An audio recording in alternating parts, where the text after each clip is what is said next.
ዛሬ ጁን 5 2026 አንዱ የወጣው መልካም ዜና በ39 አገሮች ላይ USCIS ያገደው ወይም ፖዝ ያደረገውን ሬጉሌሽን ወይም የፖሊሲ ሜሞራንደም የማሳቹሴትስ ፌደራል ኮርት አግዶታል ወይም ቫኬት አድርጎታል። ይሄ 138 ፔጅ የሚሆነው የፍርድ ቤቱ ዶክመንት ዶርካስ ኢንተርናሽናል ኢንስቲትዩትስ ኦፍ ሮድ አይላንድ ኤንድ USCIS የሚባል ኬዝ ነው። እነዚህ የሲቪክ ኦርጋናይዜሽኖች ኤንድ ኢሚግራንቶችን የተለያዩ ኢሚግራንቶችን ወክለው በፍርድ ቤቱ ላይ የተለያየ ሞሽኖችን በማቅረብ እንግዲህ በመጨረሻ ሰመሪ ጀጅመንት ላይ ወስኗል ፍርድ ቤቱ ኢን ፌቨር ኦፍ ፕሌንቲፍስ ኤንድ አጌንስት ፕሌንቲፍ የቀረበውን ሞሽን ደግሞ ዲስሚስ ለማድረግ የፍርድ ቤቱን ኬዝ አልተቀበለውም እና በዚህ መሰረት ቫኬት አድርጎታል።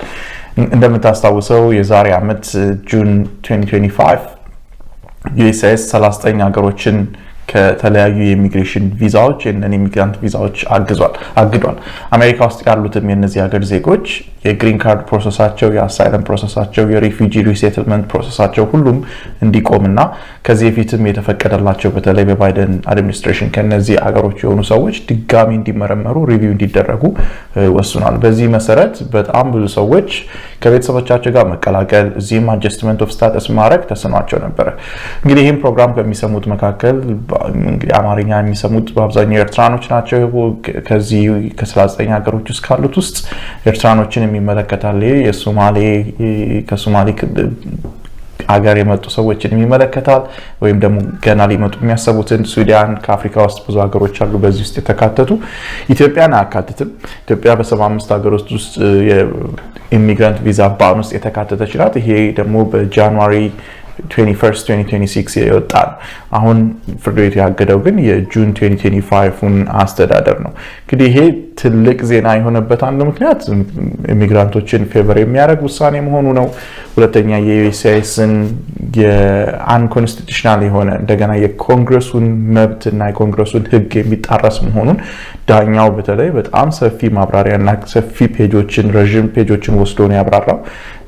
ኦፍ ኮርስ በከፍተኛው ፍርድ ቤት ላይ ቻሌንጅ ሊደረግ ይችላል በአፒል በይግባኝ ፍርድ ቤት ላይ ግን እስከዛ ድረስ በዚህ ውስጥ ያሉ ሰዎች ፕሮሰሳቸው ይቀጥላል ማለት ነው። በዚህ በ39 ሀገሮች ውስጥ እንግዲህ USCIS ይሄን አፒል እንደሚያደርግ ይጠበቃል። መንግስት አፒል ያደርጋል፣ ይግባኝ ይላል። ይግባኝ ፍርድ ቤት ለጊዜው ፕሮሰሱን ሊያስቆም ይችላል። ይሄን አናውቅም እንግዲህ ወደፊት የምናየው ይሆናል። በ75 ሀገሮች ውስጥም ያሉ በኒውዮርክ ላይ እንደዚህ የፌደራል ኮርት ላይ ክስ እየተካሄደ ነው። የዛ ክስ በጎ ውጤት ሊሆን እንደሚችል ይሄ የቦስተን ፍርድ ቤት ማሳያ ነው።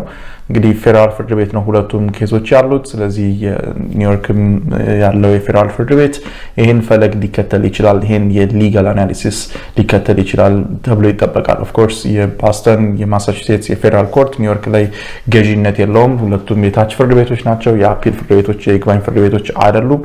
ስለዚህ አንዱ ላይ ፕሬዚደንሻል የሆነ ሮል የለውም፣ ግን ፐርሱዌሲቭ ሊሆን ይችላል ወይም ደግሞ ክርክሩ ፍርድ ቤቱ የተመለከተበት ሂደት እነዚህ ሁሉ ለ75 ሀገሮች የክስ ሂደት ግብዓት ሊጠቀምበት ይችላል፣ ያገለግላል።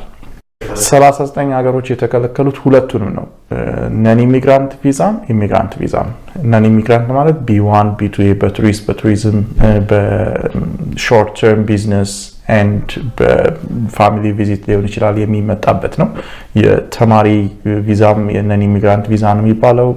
ተማሪዎች በኤፍ1 ጄ1 ይመጣሉ። የክሩ ቪዛዎች ይጠቃለላል በዚህ ውስጥ። የኢሚግራንት ቪዛ ደግሞ የምንላቸው የተለያዩ ካቴጎሪዎች አሉ። በቤተሰብ ኢሚዲየት ፋሚሊ ሪሌቲቭ በኢምፕሎይመንትም የሆነ ቪዛዎች በዚህ ውስጥ ይካተታሉ። እንደገና ኢሚግራንት ቪዛ ውስጥ ዱዋል ኢንቴንሽን ያላቸውም እንደ O1 ቪዛ ኤንድ H1B ቪዛዎች አሉ። እነዚህ ሁሉ ያጠቃለለ ባን ነው። ከኢትዮጵያ የሚለየው ነገር አሜሪካ ውስጥ ያሉ ግለሰቦች ከነዚህ ከ39 ሀገሮች ውስጥ እስከሆኑ ድረስ በዚህ የትራቨል ባን ገዳ ውስጥ ወይም በ39 ሀገሮች ላይ በተጣለው ገዳ ይካተታሉ። ማለትም አንድ ሰው የግሪን ካርድ አፕሊኬሽን ከሶማሊያ ሆኖ ወይም የሶማሊያ ፓስፖርት ሆኖ ፕሮሰስ እያደረገ ከሆነ ሪሊፍ ያን ማግኘት አይችልም ወይም ፖዝ ተደርጎበታል። እንደገና አሳይለም ኬዝም ያለው ሰው አሳይለሙ ፕሮሰስ አይደረግም፣ አፕሮቭ አይደረግም ማለት ነው። ድንበር ላይ አዲስ የሚገቡ ሰዎች በጣም አነስተኛ ነው። አሁን ላይ የድንበር ቁጥጥሩ ከመቼውም ጊዜ በላይ ጥብቅ ነው። ይሄም ባይት ሰልፍ መጥፎ ነገር አይደለም። ብዙ አሜሪካኖች ኢትዮጵያም ሊሆኑ ይችላሉ፣ ሌሎች አሜሪካኖች ቮት ያደረጉበት የደገፉት ነገር ነው። የህዝቡን ድምጽ ማክበር ተገቢ ነው። የትራምፕ አድሚኒስትሬሽን ካደረጋቸው ሜቢ በጎ ነገሮች መካከል የአሜሪካን ድንበሮች በአግባቡ መጠበቅ ነው። ይሄን ህጉም ድንበሮቹ እንዲጠበቁ ያዛል። እንደ ህግ ባለሙያም ይሄን ምንቅፍበት ሁኔታ የለም። በድንበር አሳይለም ለመጠየቅ የሚገቡ ሰዎች ኦፍ ኮርስ ትሪት መደረግ ያለባቸው መንገድ አለ። ምክንያቱም ሰዎች ሀገራቸው ላይ ወይም መንገድ ላይ በትራፊከሮች በስመግለሮች ተገደው ቦርደር የሚያቋርጡበት ጊዜ አለ። ወይም በሀገራቸው ከኢትዮጵያ ሊሆን ይችላል ከኤርትራ ምንም አይነት መጠለያ ሳያገኙ ሸሽተው ወደ ኢትዮጵያ የሚገቡ ሰዎች አሉ። ለነዚህ የተከፈተ አዲስ በር የለም። ኦፍ ኮርስ የአሜሪካ መንግስት ለነዚህ ማሳየት ያለበት ቸርነትና አምነስቲ መኖር መቻል አለበት። ችግሩ እውነተኛ አሳይለምን ከውሸተኛ አሳይለም መለየት በጣም ከባድ ስለሆነ ነው ሁሉንም ብላንኬት የሆነ ጥቅል የሆነ እገዳ የተጣለው ማለት ነው። እና ድንበር ላይ የሚያልፍ ሰው ኦልሞስት በዚህ በሁለት ዓመት ውስጥ ወደ ዜሮ አካባቢ የተጠጋ ነው። በ75 ሀገሮች ውስጥ ያሉ ኢትዮጵያን ጨምሮ ያሉ የኢሚግራንት ፕሮሰሲንግ በጠቅላላ ከሀገር ውጭ ከአሜሪካ ውጭ እስከ ተካሄደ ድረስ አሁን ላይ ፕሮሰስ ማድረግ አይቻልም። ምንድነው የሚሆነው? ዩኤስሲአይኤስ ላይ ፋይላችንን ማስገባት እንችላለን። ኦፍ ኮርስ ብዙ ሎየሮች ኢንከሬጅ ያደርጋሉ ጊዜ ለመቆጠብ ሲባል። ምክንያቱም ይሄ ነገር አሁን በ39 ሀገሮች ላይ እንደታገደው ሊታገድና ሊከፈት ይችላል በሩ። ስለዚህ ዩኤስሲአይኤስ ላይ ፕሮሰስ የምናደርገውን ነገር መቀጠል ይኖርብናል። ከዩኤስሲአይኤስ አልፎ ናሽናል ቪዛ ሴንተር ላይ ይገባል። ዛም ፕሮሰስ ይደረጋል። ዶክመንት ኢቫሉዌሽን፣ ዶክመንት አፕሩቫል። ልክ ኤምባሲ ላይ ሲሄድ ግን የኢሚግራንት ቪዛ አይሰጥም። አሁን የኢትዮጵያን ኤምባሲ ጨምሮ እነዚህ በ75 ሀገሮች ውስጥ ያሉት የኢሚግራንት ቪዛ ኢሹ እያደረጉ አይደለም። አድሚኒስትሬቲቭ ፖዝ ብለው ወረቀት አነስተኛ ወረቀት ሰጥቷቸው ይሄ ነገር ሲከፈት እንጠራቸዋለን በሚል ለሚልኳቸው። ይሄ እንግዲህ አባታቸው፣ እናታቸው፣ የትዳር አጋሮቻቸው፣ ልጆቻቸው ኢትዮጵያ ውስጥ ያሉ ሰዎችን ወይም የኢትዮጵያ ፓስፖርት ያላቸውን ሰዎች ሁሉ ይመለከታል። ኖቲስ ኦፍ ኢንቴንት ቱ ዲናይ ወይም ደግሞ ማመልከቻችሁን ዲናይ ልናደርጋችሁ እየተዘጋጀ ነው፣ እያሰብንበት ነው። ዱ ሰምቲንግ አባውት ኢት። ዛሬ ላጋራችሁ የመጣሁት ያንን በተመለከተ ነው። አላን ጉደታ ነኝ ከአላን ጉደታ የጠበቃ ቢሮ ነው። ኖይድ እንለዋለን እኛ። ኖቲስ ኦፍ ኢንቴንት ቱ ዲናይ። አንዳንድ ጊዜ ማመልከቻ ካስገባችሁ በኋላ የአሜሪካ መንግስት ወይም ዩኤስሲአይኤስ ይሄንን ኖቲስ ይልክላችኋል። ልንከለክላችሁ ነው፣ ልንከለክላችሁ እያሰብን ነው። ገና አልከለከልናችሁም፣ ግን ልንከለክል እያሰብን ነው። ምክንያቱም አንዳንድ ነገሮች ያገኘነው ነገር የለም። ስለዚህ አንለስ አንድ ነገር ካላደረጋችሁ በስተቀር ማመልከቻችሁ ይከለከላል። አሁን በቅርቡ እያየን ያለነው አዲስ ፓተርን ነው። ብዙ ጊዜ ምንድን ነው አሁን በቅርብ አጀስትመንት ኦፍ ስታተስ ፋይል የሚያደርጉ ሰዎች አሉ። ጥንዶች ማለት ነው፣ ባልና ሚስት። ባል ከኢትዮጵያ የዛሬ 3-4 ዓመት ነው የመጣው። ሚስት እዚህ ዩኤስ ሲቲዝን ነች፣ አፕላይ ታደርግለታለች። ከዛ በኋላ ግን ባል ግን አሜሪካን ሀገር ከመጣ በኋላ ወዲያው አንዳንድ ጊዜ ጥገኝነት ጠይቀዋል። አንዳንድ ያላቸው ነገሮች አሉ። ከሚስት ጋር አፕሊኬሽኑ ፋይል ከተደረገ በኋላ ግን በሜሬጁ አይደለም ልንከለክላችሁ ነው የተባሉ። ምናልባት ልጅ ያላቸው ቤት አላቸው አብረው ነው የሚኖሩት፣ ሃፒ ፋሚሊ። ስለዚህ በትዳሩ ላይ ምንም ኢሹ የለውም ዩኤስሲአይኤስ። ኢሹ ያለው ምንድነው ወይም ደግሞ ሊያስከለክል የሚችለውን ነገር ዩኤስሲአይኤስ ምክንያት ሲያቀርብ ምንድነው የሚለው?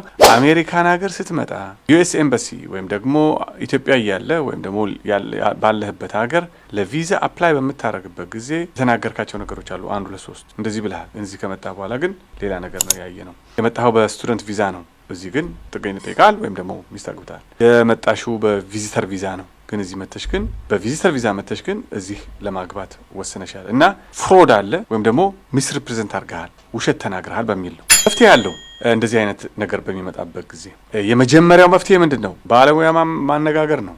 እያንዳንዱን ፋክት ከታወቀ በኋላ ለእያንዳንዱ ፋክት መፍትሄው የሚፈለገው ካሉት ኢንፎርሜሽኖች ነው እና እነዛን ከባለሙያ ጋር ተነጋገሩ። ብዙ ጊዜ ከባለሙያ ጋር መነጋገር አለባችሁ ምለው ለምንድን ነው? ያ ባለሙያ በጣም በተደጋጋሚ እንደዚህ አይነት ኢንተርቪዎች ገብቷል። ምን አይነት የዌቨሮች እንደሚያስፈልጉ፣ ምን አይነት አፕሊኬሽኖች እንደሚያስፈልጉ፣ ምን አይነት መልሶች መመለስ እንዳለባቸው ያ ነገር የተባለበት ወይም ደግሞ ኢትዮጵያ ያለ ሚስ ሪፕሬዘንቴሽን ነበረ የተባለው ነገር ሚስ ሪፕሬዘንቴሽን እንዳልሆነ እንኳን ልታስረዱ የምትችሉበት መንገዶች አሉ። ያንን ብቻችሁ ላታውቁ ትችላላችሁ። ባለሙያ በዛ መንገድ ነው የሚረዳችሁ። ስለዚህ የመጀመሪያው ነገር ከባለሙያ ጋር መማከር ነው። ወይም ደግሞ ፕሮሰሱንም ስትጀምሩ ገና ከመጀመሪያው ከባለሙያ ጋር መጀመር ነው። ቪዛ አፕሊኬሽንህ ላይ ዋሽተሃል ወይም ደግሞ ስህተት የሆነ ኢንፎርሜሽን ተናግረሃል ነው አብዛኛውን ጊዜ አሁን እያየን ያለ ነው ፓተርን። ምንም ማድረግ አይቻልም።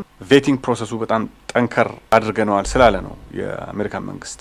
ያ ግን መፍትሄ የለውም ማለት አይደለም። ስለዚህ የመጀመሪያ የምታደርጉት ነገር ከባለሙያ ጋር መነጋገር ነው። ዌቨር የምትጠይቁበት አጋጣሚዎች ይኖራሉ። ዌቨር ማለት ምንድነው? ኦኬ ይቅርታ አድርግ ያለው ግን እንደዚህ ያደረኩት በዚህ ምክንያት ነው እና እነዛ ዌቨሮች ፋይል ታደርጋላችሁ። ያው ብዙ ጊዜ ሊፈጅ ይችላል። ግን ዌቨሩ የአሜሪካን መንግስት USCIS ተቀብሎት አፕሩቭ ካረገው ዌቨሩን ይቅርታ የጠየቃችሁበትን መንገድ አፕሩቭ ካረገው አጀስትመንት ኦፍ ስታተስ ወይም ደግሞ የግሪን ካርድ አፕሊኬሽን ወይም ደግሞ ሌላ አፕላይ ያደረጋችሁትን ነገር ኢሚዲየትሊ አፕሩቭ ያደርጉታል። ዌቨሩን ግን ወይም ደግሞ ይቅርታውን ካልተቀበለ ግን አጀስትመንት ኦፍ ስታተስን ወይም ያስገባችሁትን ማመልከቻ ዲናይ ያደርጉታል። እጅግ በጣም የሚጠቅም ኢንፎርሜሽን ነው በሚል ነው። ብዙ ጊዜ እንደዚህ አይነት ኖትስ ኦፍ ኢንቴንት ቱ ዲናይ በሚደርሳችሁ ጊዜ ብዙ ጊዜ 30 ቀን ወይም ደግሞ 87 ቀን ነው የሚሰጧችሁ። ስለዚህ በዛ ቀነ ገደብ ውስጥ መልስ ለUSCIS ማሳወቅ አለባችሁ። ዌቨሩን በምትጠይቁበት ጊዜ አመታት ሊፈጅ ይችላል። 1 አመት ወይም ከዛ በላይ ወይም ደግሞ 2 አመትም ሊፈጅ ይችላል። ግን አትሊስት አፕላይ ማድረጋችሁን ወይም ደግሞ ሪስፖንድ ማድረጋችሁን ማሳወቅ አለባችሁ ለUSCIS። አለበለዚያ መልስ አልሰጣችሁም በሚል ከናካቴው አፕሊኬሽኑን ዲናይ ሊያደርግባችሁ ይችላል። የሚጠቅማችሁ መረጃ በሚል ነው። መረጃ ሁል ጊዜ ለስኬት ቁልፍ ነው። አላን ጉደታ ነኝ ከአላን ጉደታ ይጠብቃል።